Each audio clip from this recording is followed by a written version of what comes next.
আসসালামু আলাইকুম ওয়া রাহমাতুল্লাহি ওয়া বারাকাতুহু শেখ। ওয়ালাইকুম আসসালাম রহমতুল্লাহ বরকাত। আমি জি। বাংলাদেশ থেকে। আমার প্রশ্ন একের অধিক কিন্তু একই রকমের প্রশ্ন আর কি। তো অনুমতি চাচ্ছি শেখ। আমাদের এখানে মসজিদে থেকে হচ্ছে প্রত্যেক দিন ইফতারের ব্যবস্থা করানো হয়। তো এখন সেইখানে হচ্ছে অনেক ব্যক্তি হয়তো আসতে পারে যারা হয়তো যে সালাত আদায় করেন না, বা অনেকে রোজা রাখছেন কিনা সেটাও হচ্ছে আমরা শিওর হইতে পারি না। তো ওই খানে কি ইফতারের জন্য টাকা ডোনেট করা আমাদের জন্য বৈধ হবে? এটা হচ্ছে একটা প্রশ্ন।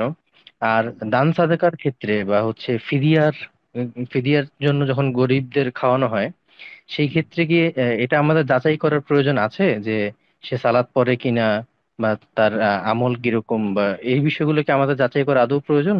তো জানাবেন, জাযাকাল্লাহু খাইরান। হেদিয়া যখন দিচ্ছেন অথবা সাদকা করছেন, আপনার মুসলিম খাক, আর মুসলিম সর্বনিম্ন মুসলিম যে 5 ওয়াক্ত নামাজ পড়ে, সুতরাং নামাজি দেখে দান সাদকা করবেন। নামাজিরা খেতে পাচ্ছেন না, আপনি বেনামাজিকে কেন দিতে যাবেন? বেদিনকে কেন দিতে যাবেন? সুতরাং আমি বলবো যে এই ক্ষেত্রে ফিদিয়া দেবেন, মিসকিন মানে মুসলিম মিসকিনকে দেবেন। আর আপনি আহ দেখবেন যে নামাজি কিনা, ভালো লোক যেন আপনার খাবার খায়। জি, যাতে সবটা আপনি পুরোপুরি পান। আর তারপরে যে প্রশ্ন করলেন যে ইফতার হচ্ছে, সেই ইফতারিতে জানি না রোজা রেখে আসছে কিনা, জানি না নামাজ পড়ে কিনা, জানি না, এটা চলবে না। কারো সম্পর্কে সন্দেহ করে, সন্দেহ হচ্ছে যে এরা নামাজ পড়ে কি পড়ে না, না আপনার এই দায়িত্ব না।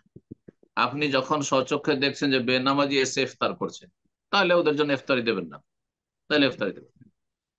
আপনি যখন জানছেন যে রোজা রাখে না, এই লোকগুলো নিশ্চিত রোজা রাখে না, জানছেন, খবর রাখছেন, পাড়া প্রতিবেশী, আর প্রমাণ আছে আপনার কাছে অকাট্য, আর তারপরে তারা ওই ইফতার করতে আসে, তাহলে দিবেন না, তাদের খাওয়াবেন। কোনো স্বভাব নেই তাদের খাওয়িয়ে।